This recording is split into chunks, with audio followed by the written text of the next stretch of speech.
Hi everybody, it's Josh here from the Sports Partnership. Welcome to day 4 of your half-term activities. Today we're going to be looking at some everyday techniques that we use in sport, and we're going to be moving them on so that we've got a few extra little parts that we can be putting in. And basically we're going to be looking to make our techniques better, faster and stronger as we go along. So throughout today there'll be a bunch of different things that you can have a little go at, and it's up to you. What's really important with all of these moves that we do today is that you have the basics down first. So if you are finding an activity a bit difficult, just rewind the video, go back to the start of the activity and go from there and practice again. And eventually you'll get better and better and you'll be able to move on to some of the more complex skills that we'll explore in this video. So all you're going to need today is you will need a ball, ideally a bigger bouncy ball and a smaller ball as well. But other than that, you are good to go. We are ready to start. So to start off with today, we will do a little bit of a warm-up, just like you normally would.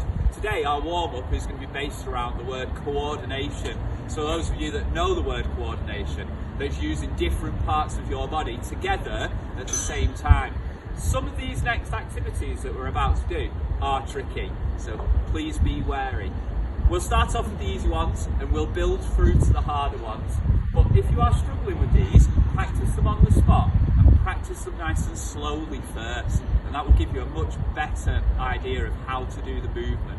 Once your body starts to get used to the movement, you'll find that you get quicker naturally. So don't try and force the speed now, get the movement right first. So we're going to be going to the world of sprinting for our warm-up today to take some coordination exercises from sprinters. So our very first one, and I'm going to show you going sideways so you can see it. It's nice and simple, and we do 3 steps and then we pause. So it would look like this, but obviously I've got to remember to have nice high arms, nice high knees. So I'm going to go 1, 2, 3, and then I pause. 1, 2, 3, and then I pause again. And we're just going to move ever so slowly forward on the way to your target. If you're feeling particularly brave, you can do it again, going backwards on the way back. But for that one, all we're doing, you want opposite arms and legs, just like a sprinter would. So bringing your arms nice and high, and your knees nice and high, and then just pause every 3 steps. Exercise number 2. Footballers, you'll know this one, you'll have done it before. It looks something a little bit like this. Now, we're going to add in an extra bit to this today to make it a little bit trickier. But this is called karaoke, and that's what most of you will know it as. And it works like this. I'll just do one in front of you here, and then I'll do the full set. I start off with my feet shoulder width apart. I'm going to go 1 behind, back to normal, and then I go 1 in front, and back to normal. And that's it. You just keep repeating that over and over again. Now what I'm going to ask you guys to add in is a nice high knee as well. So I do my 1 behind, back to normal, and then I'm going to do a nice high knee as I do my 1 in front. So the full exercise looks like this. So I'm going 1 behind, 1 in front, 1 behind, 1 in front. We can do it going back the other way. And one more time. Try and stay on your toes on this one. It will help you balance as you go. Okay, so we're going to move on to slightly trickier ones for you now. These next ones we can build up. So this first one you'll have done before. We've all done skipping before. Skipping like a sprinter though. We want big jumps, high knees. So I'm just going to go forwards on the way there. And I'm really concentrating on upward movement, not forwards. Upwards, nice explosive big jumps as I go. We go forward on the way there, and we can go backwards on the way back. So you can have a little play around with forwards and backwards skipping. The last one you can do with skipping is we can do a skip and kick. So every time I do my skip, the hop part of my skip, I would kick my other leg out in front. This one looks a little bit silly. It looks like this. So I'm doing my normal skip, and then I kick my leg out, skip and kick. So you just skip and kick on each one. Again, if you're feeling brave, you can do it backwards, and it works exactly the same. You just skip and kick on your way back. Again, if you're noticing, I'm staying on my toes so I can move my feet nice and fast.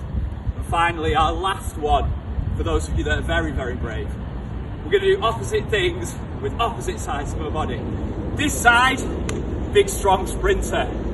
This side, little shuffly granny step. Big sprinter, shuffly granny step. So it looks like this. I've got one leg going nice and high and one leg doing very little work. So again, we'll have a little go. We're going one nice and high, one nice and low. With this one, you got to make sure you swap legs and do the other leg as well. One leg will be better than the other. My left is not as good. And again, you can do this one backwards if you want as well. So, for our first task, now that we've warmed up a little bit, you're going to need a ball and a partner. If you don't have a partner, feel free to use a wall. It will work exactly the same way. But we're going to have a little look at some passing. We're going to start off with the basic passes that you guys will have all been taught about many, many times before. We're going to have a little look at the chest pass and the bounce pass. And the good thing about the chest pass and the bounce pass is they use the same motion. So there's actually not a lot of difference in how we throw the ball. So today we'll just focus on the chest pass. But anything we do with our chest pass today, if you want to add it to your bounce pass, you can. And it'll work exactly the same as it's working here now. So obviously you guys will have all thrown a chest pass before. You'll know it comes from our chest. And just to upset some netballs out there, you need a pair of chicken wings. So you're going to have to get some chicken wings. This is, for those of you that don't know, this is quite a big argument in the world of sports. Chicken wings or not on a chest pass. Chicken wings do not look like this. So we don't want to stick them right out. And they certainly do not look like this either. We want a nice comfortable spot in the middle, but you do need your elbows out, because then you will be able to get more power and speed on it. So, starting off with a pair of chicken wings, and to finish our chest pass, I turn my chicken wings into zombie arms and I point them straight at my partner, and we can chest pass. Oh, amazing, look at that. Now, I said today we're going to go into some of the more technical aspects of this. A chest pass is all well and good. However, there's a few things that we can do to make it faster and quicker and more accurate as well. So we're going to have a little look at those today.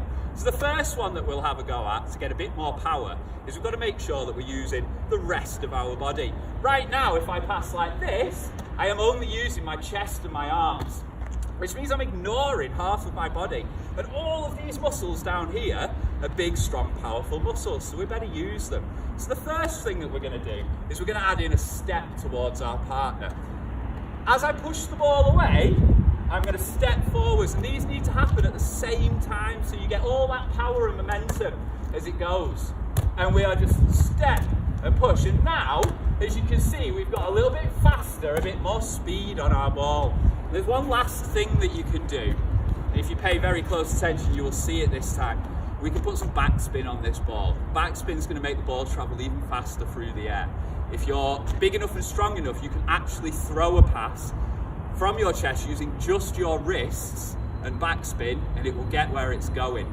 You don't need to use the rest of your body, which can be particularly useful in a game like basketball or netball maybe, but you might have to be a bit sneaky about your passing skills. So, backspin. All we're doing for this one, when you catch a ball, we catch it like this. So if you imagine that I have the ball in my hands here and it's a completely see-through ball, and what you're about to see is what happens with my fingers as I pass.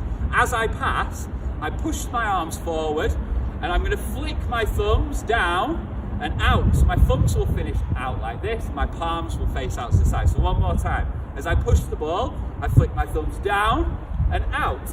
And what will happen is, if you watch the ball now, it'll spin in the air, which you'll be able to see as it's on its way to James. And you can see the ball now spinning through the air with a lot more speed. And if I put them all together, you can actually get some real zip on it. I said before, you can throw these with just that wrist spin, just like that, and it will actually make the distance. That wasn't even a particularly good one, that one was a bit better. And it will make the distance. So thinking about all these things together on your chest pass is going to improve your chest pass much better. You'll be much more accurate because you have your follow through with your zombie arms, but you'll also have a lot more speed on your passes, which is going to help you get past defenders as well. However, we teach the chest pass and a bounce pass an awful lot. It's not actually the most useful pass in a game of basketball or netball, because 99% of the time, right in front of me here, I would have a defender. And if I try to throw a chest pass through my defender here, he's going to stop it because he's not a ghost. It's going to go straight into him, isn't it? And it's going to hit him. So we have to think of a way of throwing a pass around the side of that defender. Now we can do something pretty simple, and again this works for chest passes and bounce passes. In basketball we call it a push pass, and all we do is we switch the ball onto one side or the other. So I'll show you with my right hand first, but we can do it with our left as well. And all we're going to do this time, if you imagine this is the ball, and I've got the ball in my hands, I will pull my arm back towards my hip, and I fire that right arm forwards in a straight line. And that's going to give me my pass. So I'll just throw it from here for the first one, just so you can see it a little bit clearer. So whereas I would normally start here, I'm going to move it to the side, pull to a hip. You'll notice I've stepped forward just like before, and then I fire that out in a nice straight line. So I'm not swinging my arm around like this. It's coming to my hip, fire forward. All right, so it's down to the hip, fire it forward. And this way, you'll be able to go around the left or right of your partner. Like I said, you can do this with your other hand as well. Exactly the same technique. Pull it to the hip, step forward, and throw that ball with your left hand. We'll give you another one, James, if you want. There we go. And again, these work as bounce passes too. I just put it on the floor 2/3 of the way, on the way to somebody, and it works exactly the same. So those ones, we call them push passes, and that's a pass that you can use to get around a defender whilst he's standing right in the way. However, there's one more type of pass that we haven't touched on yet. This one's a bit of a flashy pass. It's a behind the back pass, and I'm sure you've seen people do it before. It looks like this, and where people throw the ball behind their back to their partner. Now, like I say, it's a bit of a flashy pass. So sometimes you might find people say things like, oh, just keep it simple. Don't do that. They're wrong. Don't listen, children. Do not listen. Your behind the back pass, although it looks flashy, is going to give you a different set of angles. So for example, if I have a defender on me here, and I want to pass the ball to James over here, my defender's going to be stood right in front of me, and to get the ball over to this side of my body to pass to James, he's going to try and take it from me. Whereas I could just protect it behind my back, and I can still pass it over there now. So this defender that's now in front of me is actually not doing as good a job as they first thought they were, because I'm being smart and I'm using a different type of pass. Now, it looks flashy. It's actually a very simple technique, one that you guys know, the underarm throw. Just go sideways behind our back. So if I'm stood this way, obviously this would be with my left hand, and instead of my normal underarm throw in front of my body, you just do it behind your body. In exactly the same way, and you can throw behind the back passes to your partner. So turn your body sideways to the direction you're facing, the direction you're throwing, and we're just going to move the ball round the back with an underarm throw motion, pass it to your partner. Again, these can be bounce passes, or these can be chest passes. Oh, terrible pass that one, slightly off target. So there, what you see right at the end there is the risk of using a behind the back pass. Quite often when you're using a behind the back pass, you cannot see your target, which makes it a lot harder to aim for. And as you saw there, mine just went quite drastically off direction on that last pass to James. So there is that risk, but as long as it's something that you practice and that you work on, it is something that can be really, really useful in a game situation for you.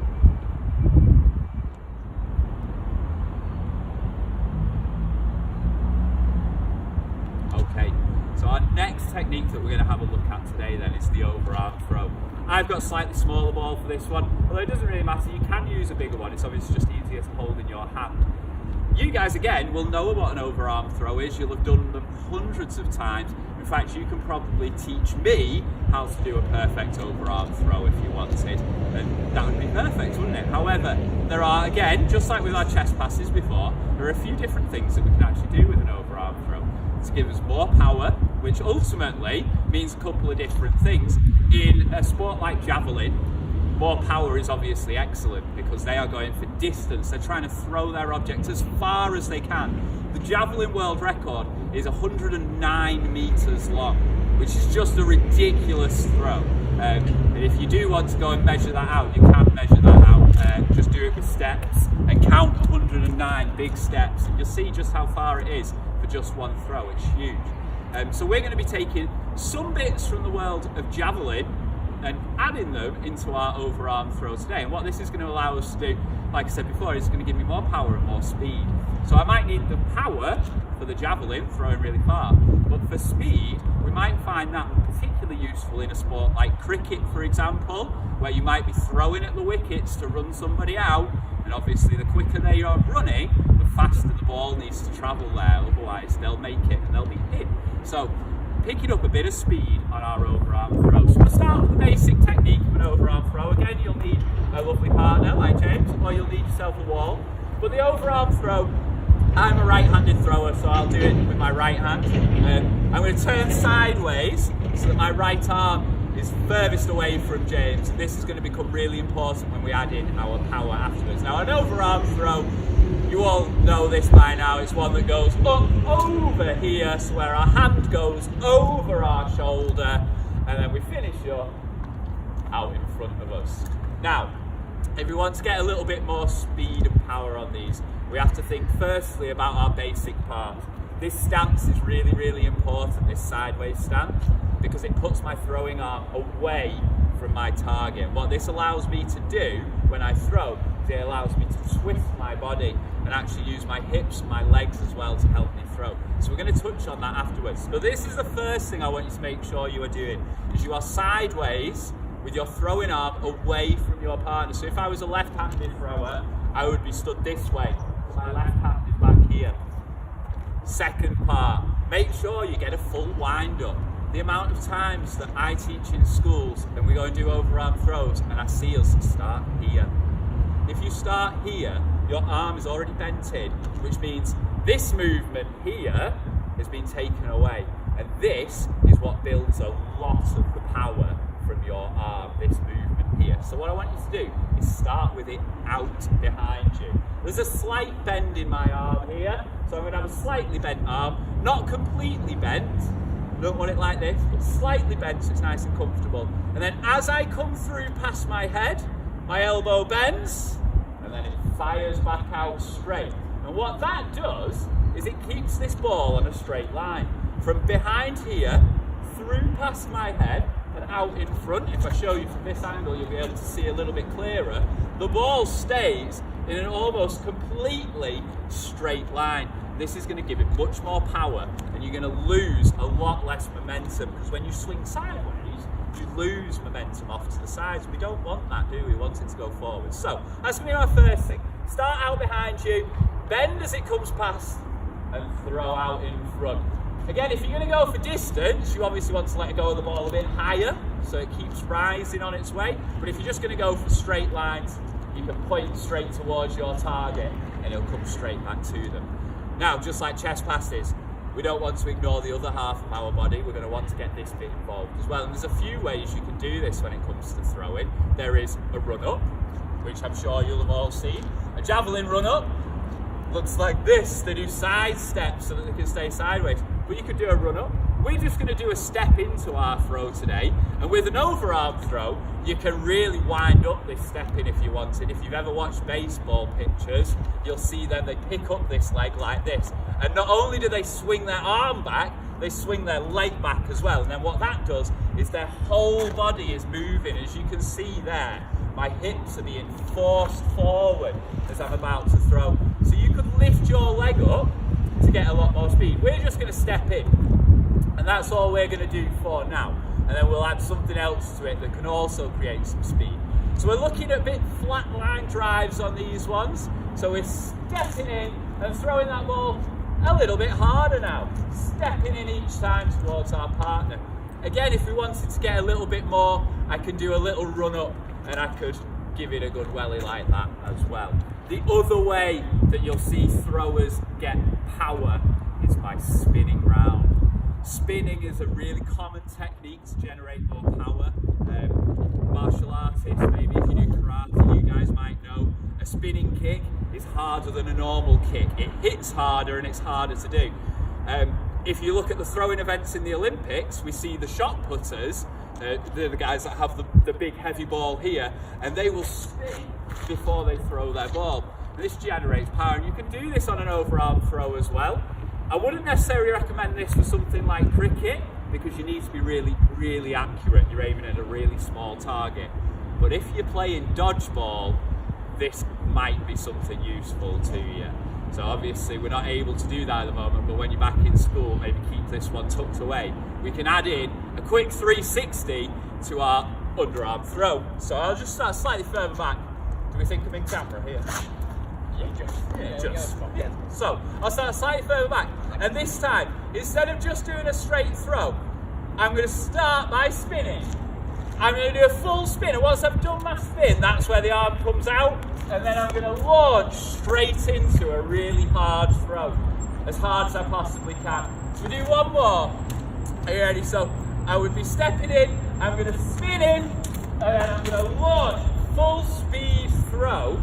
And what you'll have actually seen there is, as I've gone, is my body will have dropped down into this sort of position, but I've used the momentum from my spin to push me forwards towards my target. And what that's allowed me to do is generate an awful lot more speed on my throw.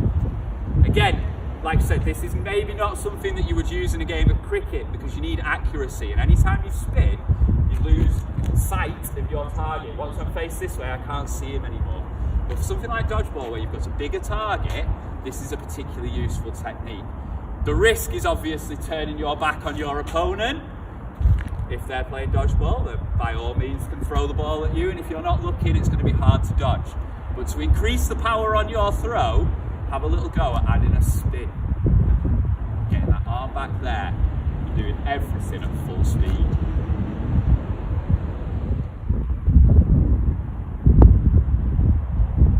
So for part 3 of our lesson today, then, you're going to need yourself a big ball again. Just one that bounces is fine.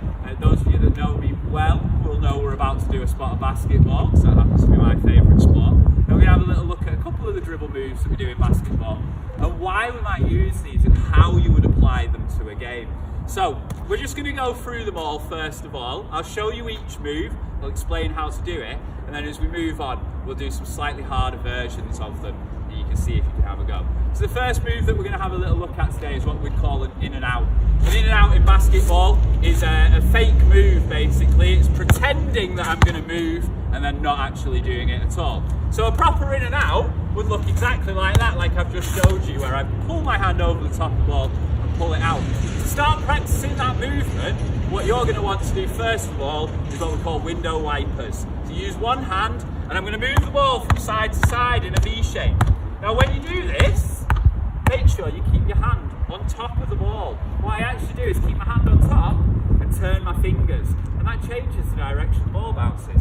So if I point them over that way and bounce, it will go this way. If I turn them the other way, it will go the opposite way. And this is the same forwards and backwards as well. So you can turn your hand around to move the ball. So your first one to practice is this little window wiper in and out one.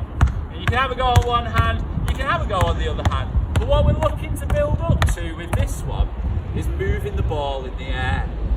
When we play basketball, we want to keep our fingers spread really wide apart. Bigger the better, because this whole area is going to act like a net to catch the ball and keep it safe on every single bounce. So when the ball's actually in my hand, what a good basketball player can do is they can move it in the air, and they can mess around with the ball in the air at the same time. And this is how you build your window wiper. Window wiper, needs to find a flatter spot, into your in and out move, where I'm going to swim over the top of the ball and pull it back out. So it's almost like doing a circle around and pulling it back out. So my in and out looks like that. And circle around and pull it back out. And again, if you want to have a go on the other hand, you can have a go on the other hand as well. So that would be move number 1, your in and out. And the next move we're going to get to is your classic crossover move in basketball. These are the basic moves for most of your sort of fancy dribble moves that you can do in basketball are these. So practice these and practice them a lot, because if you can do these really well and really fluidly, you can do the fancy moves. You just don't know you can do them yet. So practice these ones first. These are really important. All we're going to do with these ones is you're going to start bouncing the ball on one side of your body, and we do a few bounces. For my demonstration, I'm going to do 2 bounces and then swap. But if you want to do 3 or 4 bounces and swap, it's absolutely fine. You do as many as you can to get control. So I'm going to do a couple of bounces at the side, and then I'm going to swap sides and do a couple of bounces at this side, and you'll notice the balls go into the outside of my feet. So we're going 1, 2, I'm going to swap and do 1, 2. So it looks like this. Now, if I try and do this as slowly as I possibly can for you, what you're actually going to see is my hand stays on the ball for a really long time. And that's because I've got them nice and wide, like I was talking about before. So they're acting like a net. And what I can actually do when I do my crossover dribble is I can push all the way down here before actually letting go of the ball. And that way it's going to keep the ball really safe and secure when those defenders are around and sticking their hands in trying to get it. You can go underneath their hand. So again, if you just watch these, I'll do them nice and slow so you can see. Try and watch my hand moving almost to the centre of my body before I let go of the ball on these bounces. So I've got 2 at the side, and then it comes across, and if you can see as it come across there, I'm moving all the way to here. So 1, 2, bring it across, 1, 2, and bring it across here. And that's your basic crossover move. And you can have a little practice at that and put it together with your in and out move if you want. Rather than doing my 1, 2 and cross, I might do 1, 2, cross, 1, 2, cross, or 1, cross, 1, cross, 1, cross, 1, cross. So you can see how all of a sudden now the ball is moving in different directions at every given moment. This makes it very, very hard for a defender to actually watch the ball and work out what to do with it or how to defend it. The more things that you can change and the more things that are moving and shifting, the harder it is for defenders to watch. So when we move on to these next 2 moves, we're going to have a little look at how we can change speed as well as direction and the place of the ball all in one move. And these are what they call ankle breakers in basketball. These are the types of dribble moves that make people fall over. They can be that good. What we're going to do now is we're going to shift speed as well. So what you're going to see this time is I'm going to use a crossover to come to a stop. So I'm going to use this cone here, and I will set off, and I'm going to start coming towards my cone, dribbling my ball like this. Now when I get here, I'm going to use a crossover move. I'll use the basic one first, which is that in front of our body crossover. And what you're going to see me do is I'm going to get down nice and low, and I'm going to pull it back underneath my knee and stop my run at the same time.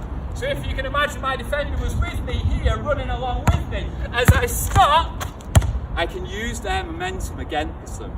They will carry on moving, and now I will have an open path in front of me that I can attack. So we can use it to stop. I'll show you one more time with that basic one, and then I'll show you one of the most famous basketball moves ever.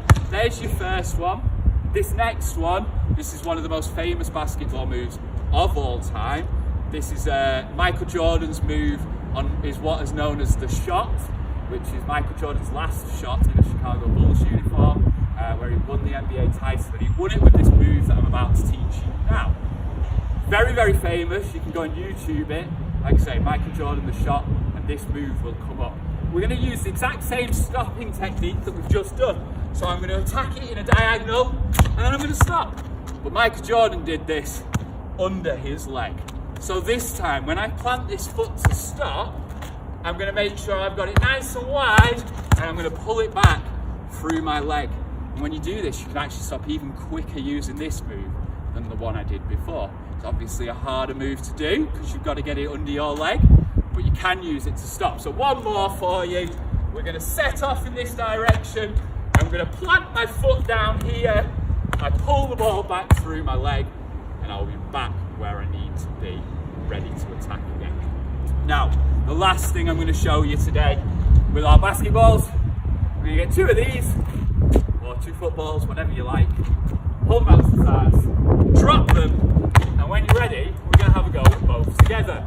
Now, there's a couple of things we can do here. We can start mixing it up, and I can do one at a time, or we can actually have a go at some of the moves we've just done. So for example, your in and out or your window wipers looks like this. And I can do both to the middle, I can do them both together. Way, nearly lost one. I can do them both together. And you can even do those forwards and backwards if you wanted as well. You can do the same with our crossover dribbles as well. The first crossover dribble in front of my body, we do it with both of them. So I get them going, and once I'm ready, I'm just going to have a go, swapping those balls over and see if you can swap them. And again, you can go back the other way if you want, and that would be the crossover in front of your body. Last one of these for you to try, nice fun one. Not a particularly useful one, but a fun one nonetheless. Take one ball, hold it here, take the other ball, bounce, and swap hands. Easy. Bounce and swap, bounce and swap, bounce and swap, bounce and swap, bounce and swap, bounce and swap. And before you know it, you'll be upside down juggling, just like that. So that last one was just bounce, swap your hands, and keep it going. Before you know it, you'll be off and away. Okay guys, this brings us flying on to our last bit. I'm calling it fun, but useless. Don't use these skills in a game. They don't work, they don't do anything, but they are fun skills. And they can actually be useful for working on things like your coordination and timing. But as in-game skills, these ones are not for that. So I'm going to take you through 3 different moves that we'd use in basketball, 3 different little skills that we like to do. The first one, I call around the world, looks like this. And you can do this, I'm going to turn sideways for you. You start with the ball in both hands. You want your hands below your shoulders, because this means gravity is going to help you. And then all I'm going to do is I'm going to pull up with one hand so the ball starts to spin, and it'll roll round that arm. So I'm going to try and keep them as circular as I possibly can. And every time the ball comes back down, I just flick it back up. And you can keep it going. So if you want to have a go at this one, like I said, all I'm doing there is I'm pulling the ball up one arm and letting it roll across my chest and back down. And when it comes back down, I send it on its way again.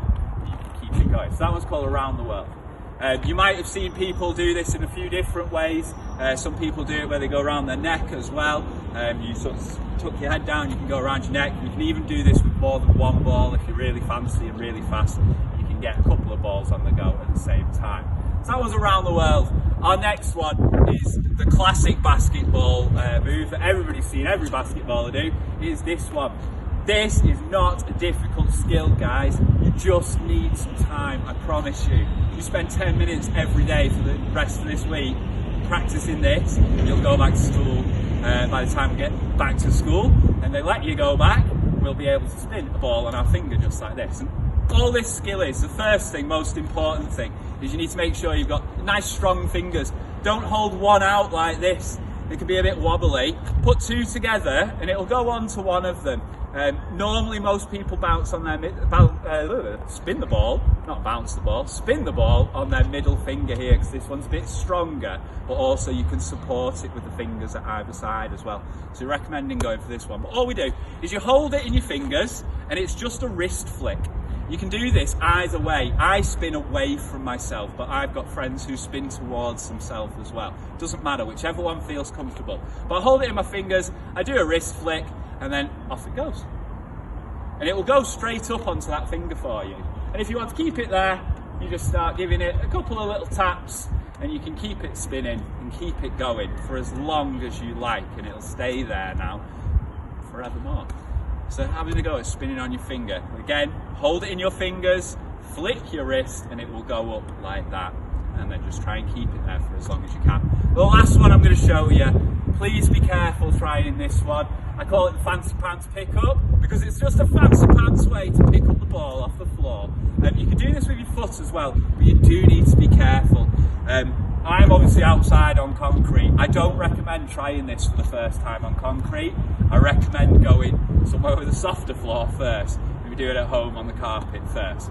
But what we're going to do is I'm going to hit the ball off the floor and use my fingers to pick it up. So we start with the ball down on the floor like this, and I'm going to push along the top of the ball until my fingers have flicked underneath it, and then all I do is I flick them up and the ball will come up like that.